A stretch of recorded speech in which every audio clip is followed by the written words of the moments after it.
Bom, boa noite. Não sei se os senhores estão vendo a câmera, alguém pode me confirmar?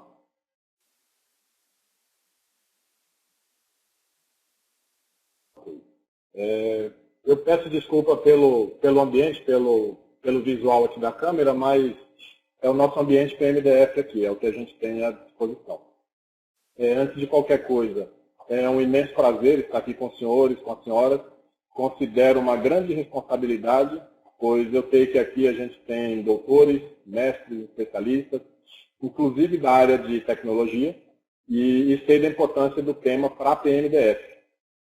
Eu conheço um pouquinho sobre o assunto da TI, da gestão TI, tenho uma experiência na área enquanto atividade profissional.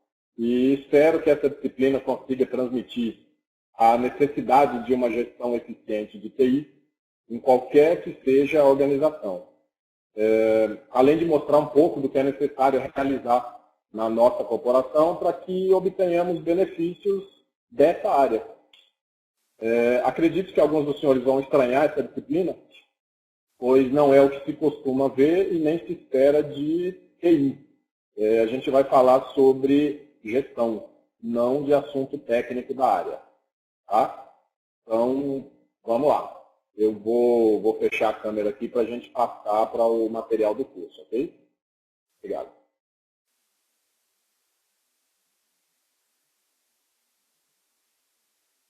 Os senhores estão conseguindo ouvir direito? Compartilhar a tela, vamos lá. O slide aqui, os senhores já estão vendo?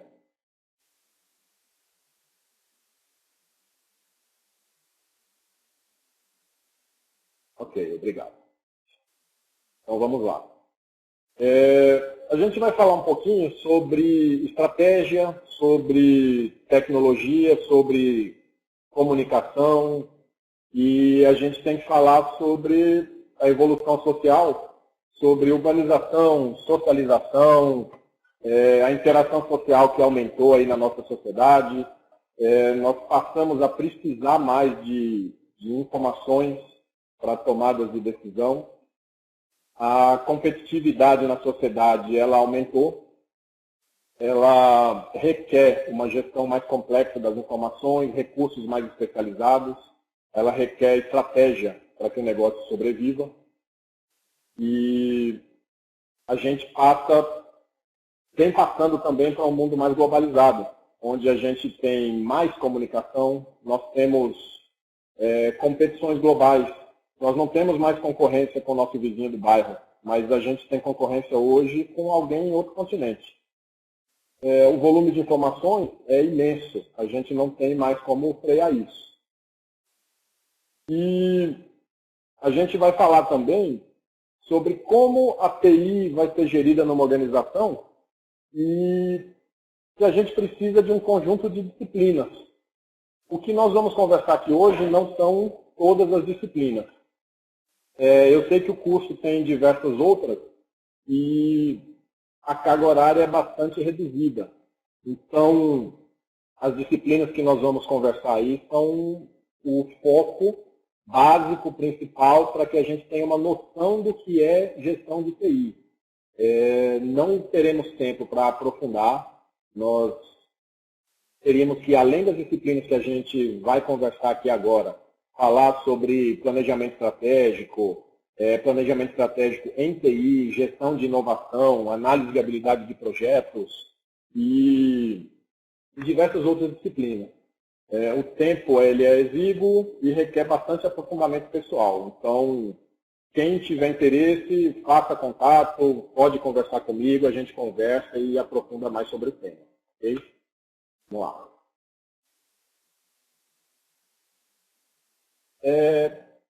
Essas frases eu tenho certeza que todos os senhores conhecem. Sun Tzu, ele diz que se você conhece o inimigo e a si mesmo, você não vai se preocupar com nenhuma batalha. Se você se conhece, mas não o inimigo, você vai perder de vez em quando. E se você não se conhece nem o inimigo, você vai perder sempre. O que a gente tem a ver com a nossa disciplina? Conhecer-se, conhecer o ambiente e conhecer os clientes e os concorrentes. A analogia é muito válida para a parte de TI. Então, na estratégia empresarial, a gente precisa estabelecer ações de médio e longo prazo. Nós precisamos de um planejamento que vai ser um processo de decisão do que e de como realizar uma ação. O planejamento, como os senhores já devem ter discutido bastante aí, ele não é estático, ele vai sofrer alterações de acordo com as influências externas, internas, e ele tem que ser adaptado ao momento em que a organização passa. E a gente precisa de uma metodologia, que é um método que pode ser replicado e mensurado para, numa avaliação, possibilitar ações mais eficientes e eficazes em planejamentos futuros. As organizações, elas não sobrevivem se não forem competitivas e geridas com eficiência. Ou seja, nós precisamos alocar recursos nos locais corretos, adquirir ou desenvolver ferramentas e soluções que proporcionem maior competitividade, analisar o meio em que a organização está inserida, para que ela possa direcionar todas as suas ações de maneira a atingir seus objetivos. Estamos falando em estratégia empresarial, os senhores podem ir fazendo a analogia com a PMDF. Qualquer dúvida, me falem, e eu vou dando exemplos, vou falando sobre qualquer dúvida que os senhores tenham. Vamos lá. A gente vai falar também sobre as escolas de planejamento estratégico. As organizações, elas não vão sobreviver se não forem competitivas, geridas com eficiência. E as escolas do planejamento estratégico, elas vão nos demonstrar que o planejamento ele foi direcionado do controle financeiro puro e simples para a integração das áreas com foco na estratégia organizacional. Esse quadro demonstra bem isso. Nos anos 50, as empresas, as organizações, elas procuravam cumprir o orçamento. E atualmente, desde os anos 90 para cá, elas buscam sintonia dos ambientes interno e externo, e elas têm, eu não marquei aqui, me desculpem, essa segunda linha aqui são problemas. Então, os problemas que eles tinham antigamente era promover a miopia, não previam descontinuidades, até hoje, e é a falta de alinhamento com a filosofia organizacional. Ainda é um problema que as organizações estão atacando. Quanto às estruturas organizacionais que nós temos hoje, nós precisamos entender como as organizações estão estruturadas, que decisões cabem a que setor da organização, bem como o momento que aquele setor deve atuar. Então, em termos hierárquicos, nós temos 3 níveis. Nós temos o nível institucional, o nível intermediário e o nível operacional. Cada um deles tem a sua missão, tem a sua atribuição, e essa estrutura ela favorece a concepção do planejamento, atingimento das estratégias e dos objetivos. Então, se a gente for falar brevemente sobre cada um deles, o nível institucional, ele toma as grandes decisões, ele dá os direcionamentos estratégicos, e é a alta cúpula da organização. No nosso caso aqui, seria o nosso alto comando, seriam os coronéis, chefes de departamentos, eles têm essa responsabilidade estratégica da corporação. No nível intermediário, que é o nosso nível tático, ele traduz as estratégias que foram determinadas pela alta cúpula em planos de ação, de forma a definir caminhos e meios para os nossos objetivos da corporação. São os objetivos estratégicos que foram traçados pela alta cúpula da PMDF.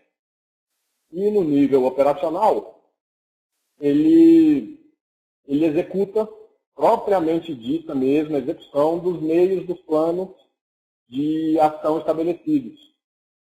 O nível executor, normalmente, ele não realiza planejamento. Ele segue a estrutura, segue regras pré-definidas e operacionaliza os processos ou projetos. Ele acaba participando do planejamento por meio do feedback. Esse feedback vai para o nível tático e trabalha esse feedback e passa novamente para o nível institucional para que sejam replanejados, sejam redirecionados e o planejamento seja refeito. Essa estrutura em si, sozinha, ela não nos diz muito. A gente precisa de um fluxo de planejamento e controle dos objetivos da organização. Então, a gente vai falar um pouquinho mais sobre esse assunto.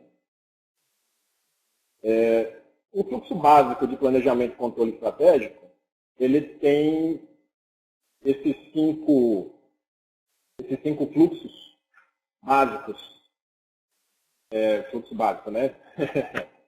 Então, se a gente for falar sobre a definição das diretrizes estratégicas, elas podem ser entendidas também como diretrizes organizacionais. Elas têm por objetivo a identificação da organização por meio do estabelecimento da missão, visão de futuro e valores. A análise macroambiental. Ela vai realizar a investigação e monitoramento de aspectos internos em relação aos externos e vice-versa. Normalmente isso é feito com a matriz SWOT e com a arena competitiva de Porter. A matriz SWOT, Jerônimo?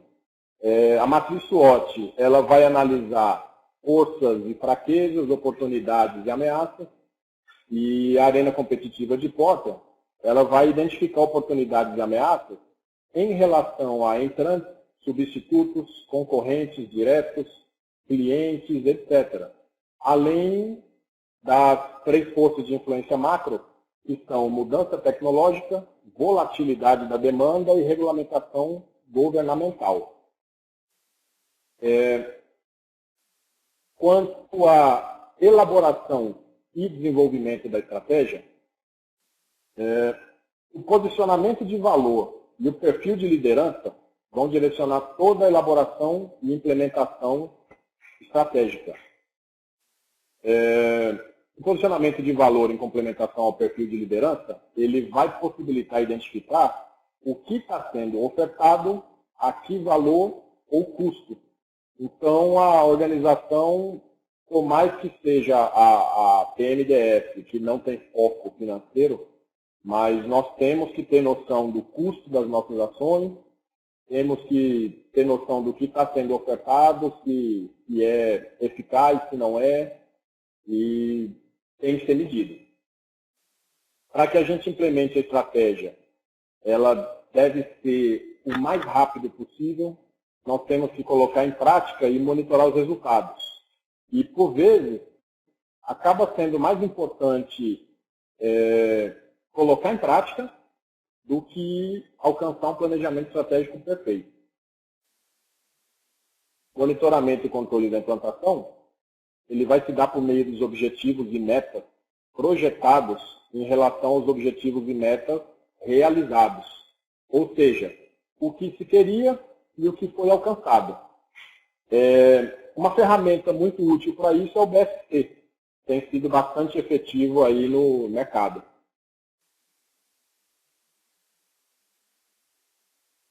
Aí vamos falar um pouquinho sobre estruturas de planejamento e controle estratégico.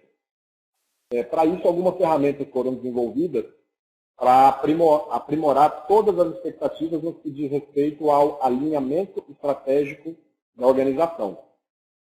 Se a gente for falar sobre algumas dessas ferramentas, nós vamos ver o ciclo PDCA. Isso. Jerônimo, eu não falei sobre BSC porque eu só falei do BSC, não vou entrar em detalhe quanto a ele, porque eu soube que os senhores já tiveram esse tema em outra disciplina. Tem uma definição sobre BSC na apostila dos senhores, do material, mas eu não vou falar sobre ele aqui agora. Tá? Então, voltando ao ciclo PDCA, ele é conhecido também como ciclo de Shilhart ou ciclo de Deming. Ele tem foco na melhoria contínua, ele é aplicado para atingir resultados e pode ser aplicado em qualquer empresa ou organização. O ciclo PDCA não é específico para a área de TI. Então, todos estão com som intercortado? Tá. Comic, vamos aqui. Ó. O PDCA, o que é o PDCA específico? Planejar, executar, verificar e atuar. Um exemplo disso é a gente vai planejar, vamos passar para a PMDF aqui, eu vou planejar alguma coisa, uma operação, nós vamos executar a operação, o chefe, nós vamos ver os relatórios, vamos ter o feedback e vamos atuar. O que é o atuar e o agir? Eu vou ver o que eu preciso corrigir e replanejar para que a próxima saia melhor. É bem diferente do que no passado se fazia na PMDF, que a gente pegava o relatório do ano passado, trocava a data e executava no ano posterior, né? O PDCA, ele prega que a gente vai avaliar o que foi feito e, se necessário, a gente vai fazer uma intervenção, uma manutenção do curso. Nós vamos corrigir o que estava errado e vamos implementar. Com isso, a gente consegue estabelecer um ciclo virtuoso de qualidade. Essa é a ideia do ciclo PDCA. Nós temos também o modelo Canvas. O modelo Canvas, ele é um mapa visual pré-formatado, ele é dividido em blocos e ele permite esboçar modelos de negócios novos ou já existentes. Essa estrutura do PDCA, ela pensa no segmento de clientes, o que seriam os clientes, para quem se cria o valor. A gente vai pensar também na proposta de valor, ou seja, qual o problema será resolvido. As principais atividades, a gente vai pensar nas atividades-chave que têm que ser executadas, quais canais. Os canais dizem respeito aos meios pelos quais serão estabelecidos os contatos com os clientes. E o relacionamento com os clientes. Que tipo de relacionamento será preciso estabelecer com cada segmento? E que custo? Quais são as fontes de receita? Diz respeito aos valores que os clientes estariam dispostos a pagar. Não adianta eu querer oferecer a melhor coisa do mundo, o melhor padrão, mas o cliente não é isso que ele espera, ele não quer pagar por isso. Os nossos clientes, a sociedade, eles estão prontos para arcar com um serviço de qualidade. A gente tem de onde tirar qualidade da maneira que a gente quer oferecer. Não é que a gente tenha que oferecer um serviço ruim, mas a nível de custo realmente. A gente tem que pensar nisso. E os recursos principais. Identificar que recursos são necessários para viabilizar a proposta de valor que foi estabelecida lá no plano estratégico. Quais são as atividades-chave? O que é que a gente tem que fazer para concretizar essa proposta de valor? Então, esse gráfico, ele é um gráfico do Sebrae, eu peguei aqui para ilustrar, seria esse bloco, esse mapa visual. A gente vai dispor, vai colocar todas essas informações num bloco como esse, e esse é o modelo Canvas. A gente vai ter todas essas informações à mão. E é importante ressaltar que o modelo de negócios, ele não é sinônimo de plano de negócios. A análise, a reflexão sobre esse modelo, elas vão possibilitar elaborar um plano bem estruturado e com maior potencial de sucesso. Mudança no modelo de negócio implica automaticamente em atualização do plano de negócio. O plano é algo mais complexo, o modelo é para atingir o plano, atingir o objetivo. Nós podemos fazer também uma análise macroambiental. A gente precisa, nessa análise macroambiental, identificar aspectos externos e internos para subsidiar o planejamento estratégico. Eu preciso considerar o momento atual. Ok, o Canvas está no portal do escritório, eu não sabia. Eu preciso fazer uma projeção de como vai estar para o futuro o ambiente em que minha organização está inserida. E os dois meios mais utilizados são, como eu falei anteriormente também, SWOT e Porter. O SWOT, deixando mais claro, ele vai analisar os aspectos controláveis, ou seja, internos à organização, e os incontroláveis, que são os externos à organização. Já a arena competitiva de Porter, ela é uma evolução das 5 forças competitivas: poder de barganha com clientes e fornecedores, grau de rivalidade com e entre concorrentes, ameaça de substitutos, seriam concorrentes indiretos. No nosso caso aí, talvez uma guarda civil metropolitana, distrital, não sei qual nome dariam aqui, mas acredito que os senhores já ouviram falar sobre isso também. E entrantes, seriam os concorrentes que ainda não entraram no mercado, mas têm uma chegada iminente. Tudo isso, Porter manda a gente avaliar para poder desenrolar a análise direitinho. O nível de conhecimento do ambiente onde a organização está atuando e, sobretudo, do próprio negócio, eles são essenciais. Bem como a qualidade dos dados e informações disponíveis. Se a gente estiver mal assessorado, estiver mal orientado, não tem o que fazer. Todos eles são diretamente responsáveis pelo êxito dessa análise competitiva. Nós precisamos falar também sobre os fatores críticos de sucesso. Eles representam os pilares de sustentação do nosso negócio. A identificação dos fatores críticos de sucesso é extremamente importante para que a gente possa planejar e controlar a execução do que foi planejado. E eles tratam-se também de elementos na estrutura da organização relacionados à imagem. São áreas de atividade nas quais o alcance dos resultados favoráveis são imprescindíveis para o êxito na visão de implantação da organização. Eles podem contribuir para o fracasso quando negligenciados ou ignorados, e eles podem garantir o sucesso, o crescimento, o desenvolvimento da organização. Por exemplo, um fator crítico de sucesso para a PMDF pode ser a rapidez no atendimento, pode ser a melhoria da imagem junto à comunidade. Então, são extremamente importantes que a gente trabalhe esses fatores críticos e sempre tenha foco neles.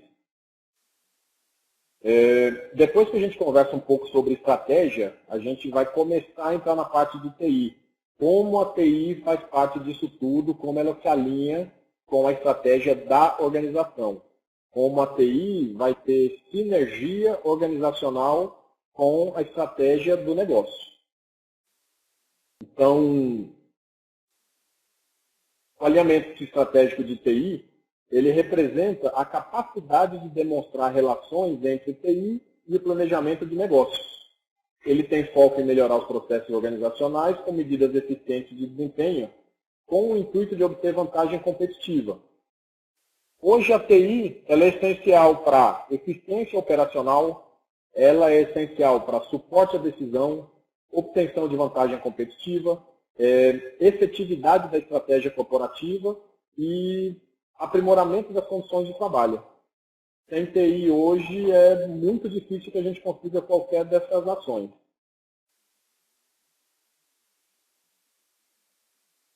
A informação. A TI trata especificamente de informação. Ao longo do tempo, ela foi mudando com relação ao contexto da sociedade industrial para do conhecimento. A estratégia com relação à informação foi do planejamento para o pensamento estratégico. O modelo de gestão, ele foi de mecanicista para orgânico. E as pessoas, elas passaram de mão de obra para capital intelectual. Então, a sociedade toda está evoluindo, a maneira com que se trata a informação, estratégia, organizações. E a informação ao longo do tempo, ela teve sua importância também alterada bastante.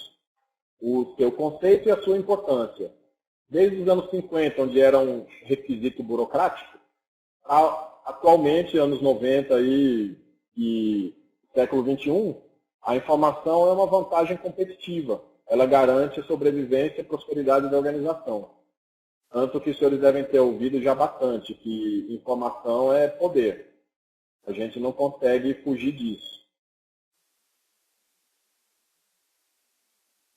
Vamos lá, vamos linkando as coisas. Informação e a TI. Perceber o papel da informação e da TI junto à organização é um dos focos importantes.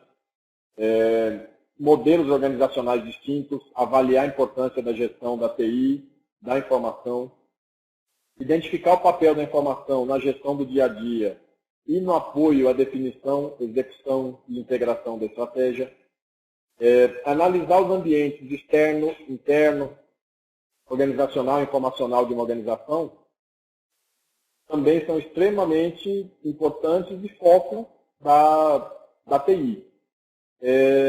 Se a gente olhar com maior quantidade de informação disponível, também é maior. Hoje,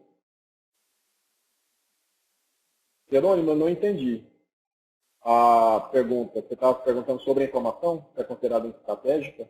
É sim. Hoje a informação é extremamente estratégica. Se você parar para pensar,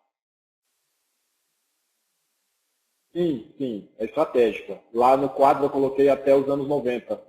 Agora ela já avançou, já é estratégica. É vantagem e é estratégica, sim.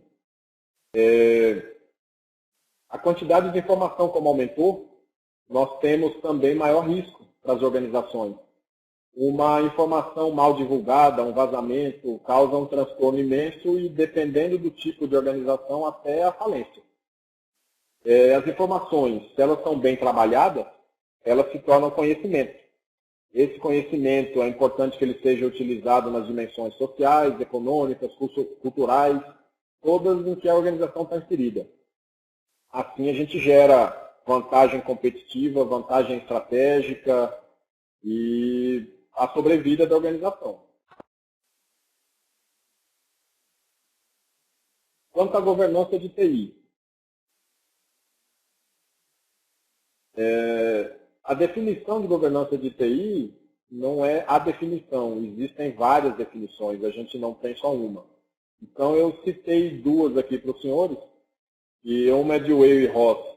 Eles dizem que é um modelo que define direitos e responsabilidades pelas decisões que encorajam comportamentos desejáveis no uso de TI. E a outra é o processo pelo qual decisões são tomadas sobre os investimentos em TI, o que envolve como as decisões são tomadas, quem toma as decisões, quem é responsabilizado e como os resultados são medidos e monitorados. A PMDF já está começando a fazer isso. A gente precisa executar o alinhamento estratégico entre a TI e o negócio. Nós precisamos conhecer os custos da TI, conhecer o valor da informação e o valor da TI. Esse é o foco principal da governança corporativa na TI. Se a gente for analisar um pouquinho mais, esse quadro, ele vai nos mostrar os benefícios da adoção de governança de TI e da não adoção da governança de TI. Então, a gente consegue agregar valor, gerenciar riscos, medir desempenho, ter transparência nas atividades de TI, uma cultura de melhoria contínua. E a não adoção, nós conseguimos não mensurar nada, a TI ela acaba sendo inadequada ou obsoleta para sustentar os negócios, ou seja, a atividade fim. Ela não consegue alavancar nenhum processo novo, a TI não consegue dar suporte, prazos de projetos não são cumpridos, orçamentos são frequentemente excedidos e vários outros problemas que eu deixei de listar aqui. A gestão de TI, durante a sua evolução, ela passou a transformar a TI de um provedor de serviços a um parceiro estratégico. Quando a gente separa a TI do negócio da instituição, a TI ela busca eficiência, ela não tem...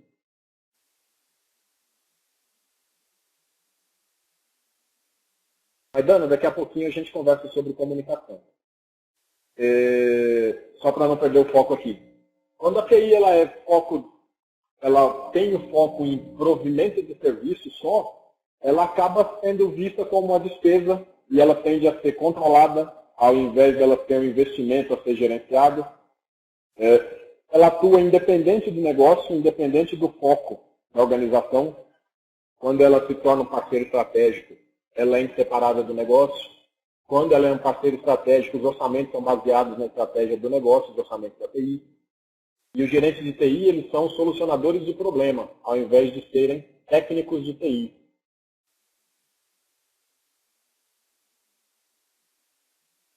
A TI na organização também. O slide aqui não ficou muito legal na hora da conversão, gente. A TI, pensando em orientação e liderança, ela pode estar num desses 4 blocos. Ela pode fazer parte da estratégia e direção do negócio. Ela pode ser focada em melhorar os serviços do negócio.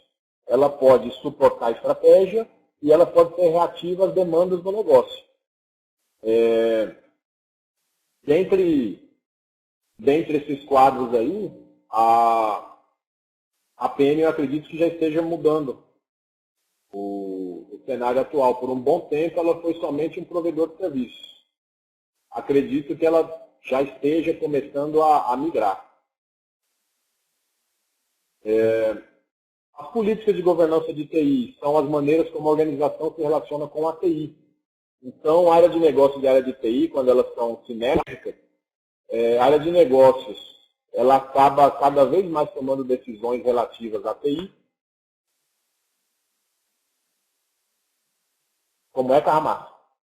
E a TI, cada vez, ela participa mais do planejamento estratégico da empresa. Sim, a matriz anterior, ok. Entendi que você estava querendo um exemplo. Essa matriz aqui.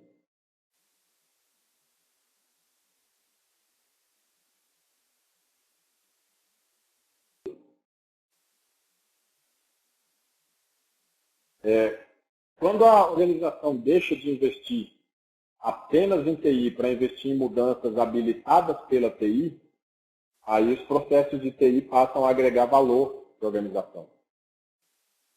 Então, as mudanças nos processos, mudanças nos negócios, novos papéis e competências, acaba havendo uma agregação de valor.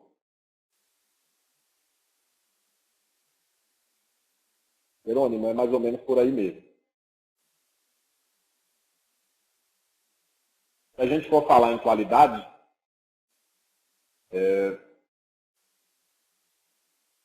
qualidade ela consiste em conformidade com as expectativas do cliente. Eu posso dizer que eu estou entregando o meu serviço, ou a minha solução, ou a minha ferramenta com a maior qualidade do mundo. Se o cliente não acha isso, se o cliente não vê dessa maneira, não vai adiantar muita coisa. Então, a expectativa dos clientes, ela é uma abordagem baseada em valor, onde a relação custo-benefício é mais importante. O serviço a ser provido, de acordo com as especificações, é, nesse caso, a definição de conformidade. E a consistência ela implica na manutenção da conformidade através de métodos e características de serviço que podem ser medidas, tem que ser mensuráveis. Com relação aos processos na organização, eles são utilizados para garantir a consistência do negócio, consequentemente, qualidade. Por isso, o foco nos processos. O processo ele é um conjunto de atividades realizadas para um determinado propósito. Ele usa método, usa os meios, boas práticas, para que a gente atinja o objetivo da organização, do negócio. Com relação a Figueiredo aqui, uma das maiores dificuldades encontradas pelas empresas é o gerenciamento dos seus processos. Isso a gente vê na prática, vê no dia a dia. Na definição dos processos já são encontradas as primeiras dificuldades. É um momento em que a organização precisa reconhecer suas atividades, precisa reconhecer os recursos envolvidos, tem que agrupá-los de acordo com seus objetivos e mapear as interdependências entre esses processos. Em seguida, é feita uma avaliação dos processos e outro grande desafio, pois grande parte das vezes não tem mecanismo para avaliar o desempenho dos seus processos e comparar com o mercado. Principalmente no caso da PMDF, que é uma organização que não tem comparação com empresas de mercado, não tem foco financeiro, não tem como mensurar lucro. Então, é muito difícil medir se o que está sendo feito está sendo bem feito ou não. Não quer dizer que é impossível, é difícil. É muito retrabalho, mas se já tivesse sendo feito há mais tempo, já estaríamos passando para a fase de melhoria de processo e não de identificação dos processos. Sem isso a gente não consegue trabalhar.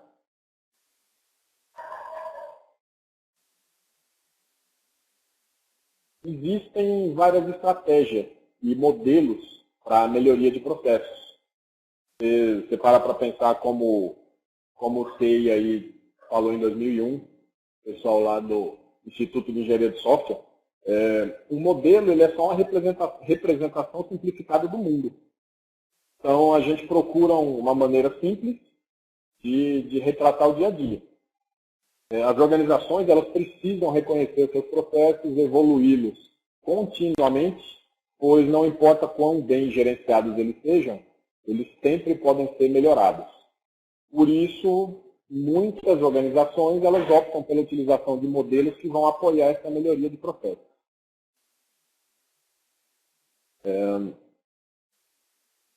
Atividades fundamentais na estratégia de melhoria dos processos: medida de melhoria de desempenho, prioridade de melhoria, estratégia de melhoria, melhoria contínua e técnica de modelo de melhoria. A gente precisa, antes de idealizar a abordagem, determinar o estado atual dos processos. Depois, eu preciso levar em conta a necessidade e preferência dos consumidores, o desempenho em relação aos concorrentes.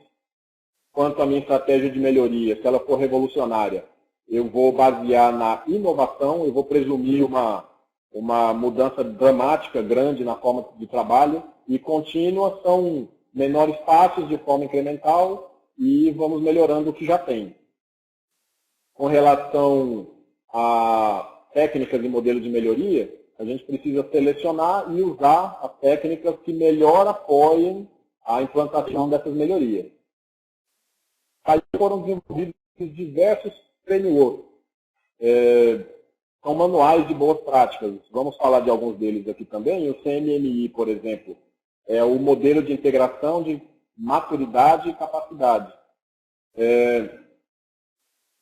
CMMI, ele foi criado também pelo SEI, ele é uma combinação e evolução dos modelos SW, CMMN, SE, eu digitei errado aqui, SW e SE, e o IPD. O SW é sobre software, o SE é sobre engenharia de sistemas e o IPD é desenvolvimento integrado.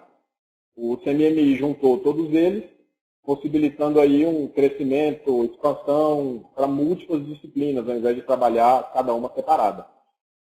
O CMMI ele foi formado para resolver esse problema. Você trabalhava com um, aí precisava do outro, não tinha. O propósito dele é prover um guia de melhoria de processos organizacionais e as habilidades para gerenciar o desenvolvimento, aquisição, manutenção de produtos ou serviços. Então, ele tem alguns níveis em que ele identifica a maturidade dos processos na organização, desde inicial até otimizado. O inicial é quando o processo de software ele é considerado ad hoc, até mesmo caótico. Poucos processos são definidos, o sucesso depende de esforços individuais. Quando ele fica um pouco mais maduro, repetível, os projetos básicos são estabelecidos para controle de custos, cronograma, escopo. Ele passa posteriormente para um processo definido, em que o software para gerenciamento e engenharia ele é documentado, tem padronização, integrado para toda a organização, tem versão aprovada, customizada, e ele é gerenciado quando as medições detalhadas da qualidade de processo e produto, elas são coletadas. Tanto processos quanto produtos de software, eles são gerenciados quantitativamente. E o otimizado, a melhoria contínua, ela é permitida pelo feedback quantitativo do processo e ideias, tecnologias inovadoras testadas na organização. Os 5 níveis de maturidade do CMMI, nós temos aqui, só para ilustrar. Quando o negócio de desenvolvimento de software, sim, o CMMI ele abriga também a parte de software do grupo CMM. Ele, além do software, ele junta outras coisas. Ele não deixa de ser útil, não. Ele é muito útil, sim, também, nessa fase. Além do CMMI, a gente tem o ITIL. O ITIL ele é um pouco mais focado em serviços. Foi desenvolvido na Grã-Bretanha, em conjunto com empresas e pelo governo britânico. Ele descreve um framework de melhores práticas. Ele é integrado e baseado em processos para gestão de serviços de TI. É o foco dele, serviços. Já não é para desenvolvimento de software.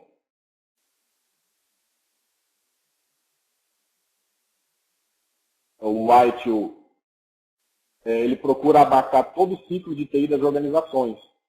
É mais conhecido pela definição de processos operacionais de suporte do que a parte gerencial. Então, ele é dividido em livros, dessa maneira, desde suporte a serviços, entrega de serviços, até chegar no gerenciamento de ativos de software e perspectiva do negócio. A gente não é obrigado a trabalhar com todos de uma vez, a implementação é gradual, até chegar no foco da melhoria que a organização quer. Nós temos também o COBIT. O COBIT ele foi lançado em 96. A ISACA é quem gerencia, quem tem os direitos sobre o COBIT. Ele busca ali as necessidades de controle com boas práticas do mercado, risco de negócio, etc. Ele tem 34 objetivos de controle de alto nível, agrupados em 4 domínios.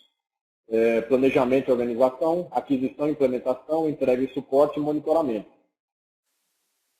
Então, o COBIT ele tem esses 4 domínios que se interligam e interligam todo o resto. Ele tem ainda 318 objetivos de controle mais detalhados, ele provém direcionamento gerencial para obtenção de informações e para gestão de processos da organização. E como seria a aplicabilidade desses processos na organização? Nós temos desde nível de abstração e grau de relevância da tecnologia da informação na organização. Então, se os senhores olharem essa tabela no canto superior esquerdo, os frameworks que estão lá, eles são desenvolvidos especificamente para organizações de TI. E os que estão, pelo contrário, né, no canto inferior direito, eles oferecem abordagem mais para definir e atender o objetivo de qualidade, sem necessariamente estarem preocupados com a implementação de processos específicos. Passando a conversar um pouquinho sobre segurança da informação, o foco dela é integridade, confidencialidade, autenticidade e disponibilidade da informação. Então, se a gente for falar de integridade, ela consiste na fidedignidade das informações, sinalizando conformidade de dados armazenados em relação a inserções, alterações e processamentos autorizados. Confidencialidade consiste na garantia de que somente pessoas autorizadas tenham acesso à informação, armazenada ou transmitida por meio das redes de comunicação. Autenticidade. Autenticidade. Ela consiste na garantia da veracidade da fonte das informações e a autenticação, ela possibilita confirmar a identidade da pessoa ou entidade que presta informações.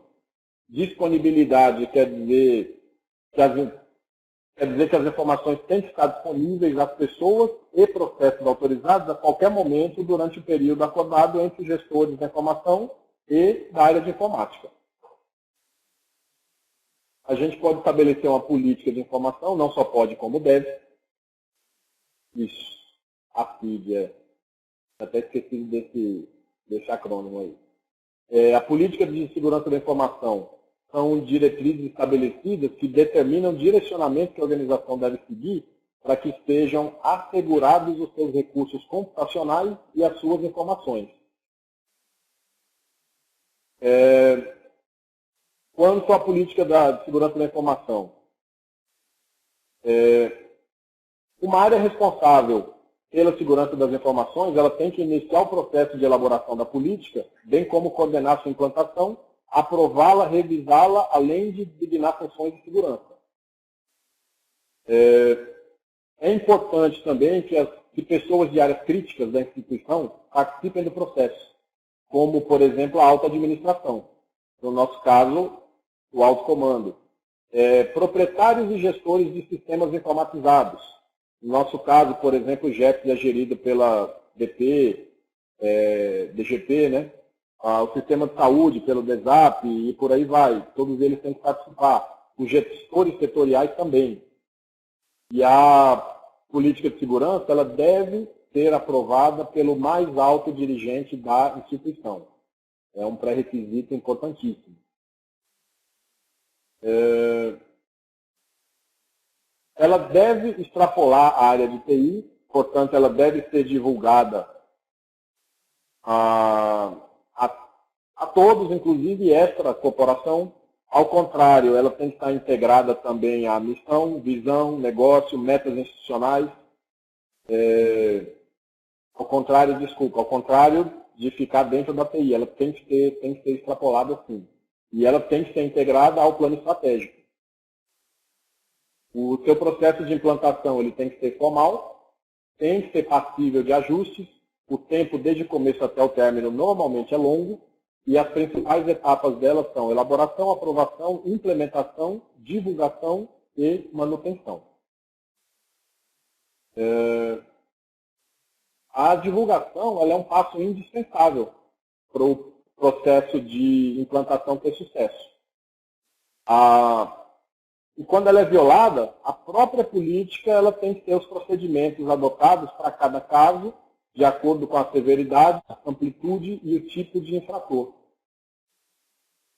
Se a gente for falar ainda sobre a TI na PMDF, nós temos a portaria 533, ela foi alterada pela 974, ela institui as normas reguladoras para o uso de tecnologia e define competências. Então, a DITEL cabe o planejamento, desenvolvimento, implementação e gestão dos recursos de TIC no âmbito da PM, exceto DCC e TI. E ao DCC e ao TI, cabe de maneira autônoma e independente a mesma coisa. Planejamento, desenvolvimento, implementação e gestão dos recursos de TI, mas nesse caso, somente os utilizados para o desenvolvimento das suas respectivas atividades. É mais ou menos isso, tá, Márcio? O DCC e o TI, pela peculiaridade das atividades, eles têm gestão própria da TI. A TI deles. E no caso do DCC ainda, o parágrafo 4º aí do artigo 5º, ele reforça que para o cumprimento das missões de controle interno aí do DCC, auditoria, correção, o DCC vai auditar, ele tem que ter acesso irrestrito a todos os recursos de TIC, de TI e comunicação utilizados na PMDF. Senão, como é que você vai auditar sem ter acesso, né? Seria meio inviável. Nós temos ainda as portarias 871, que ela foi alterada pela 902, ela criou o Comitê Estratégico de TI. Ele é um órgão deliberativo da corporação.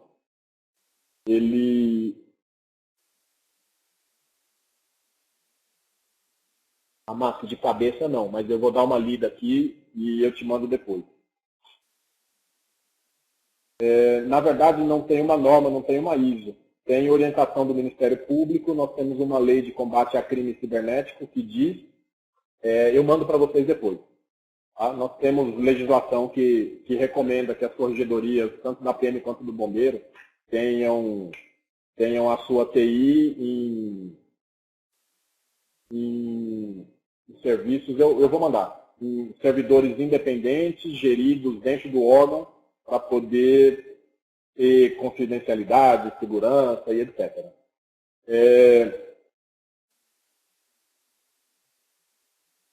Tá.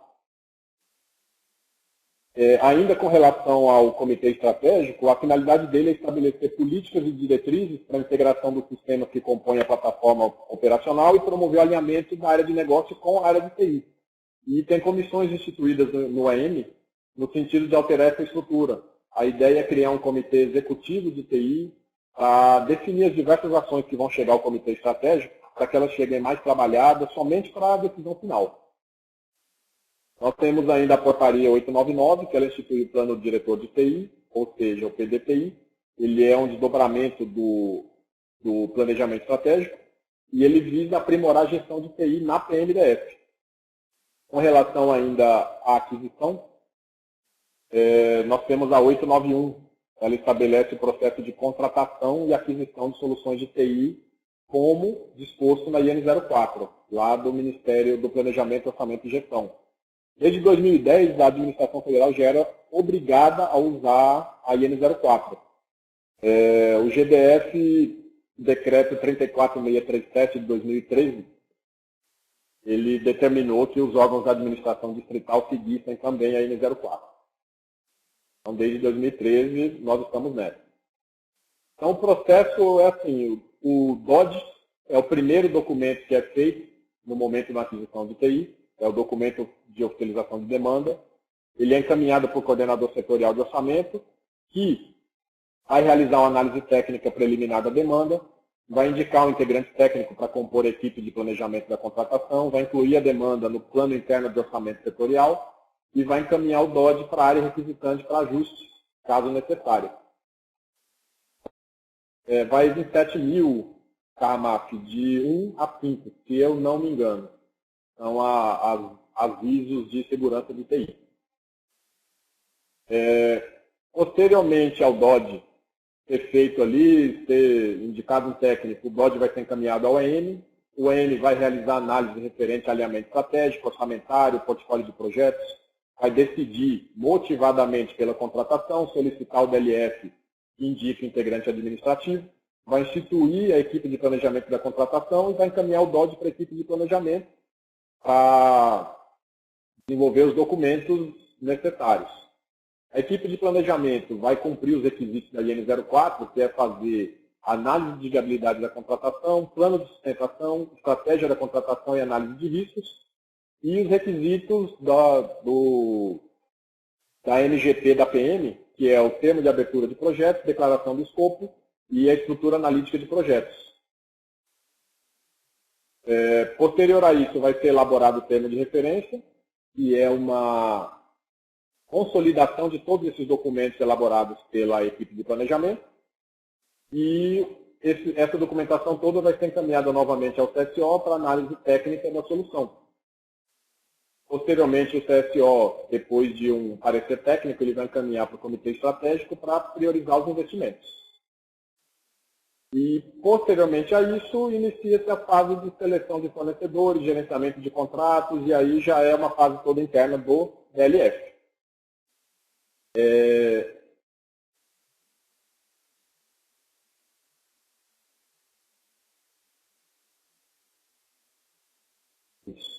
Pessoal, o horário acabou ficando em cima, eu queria ter terminado alguns minutos antes,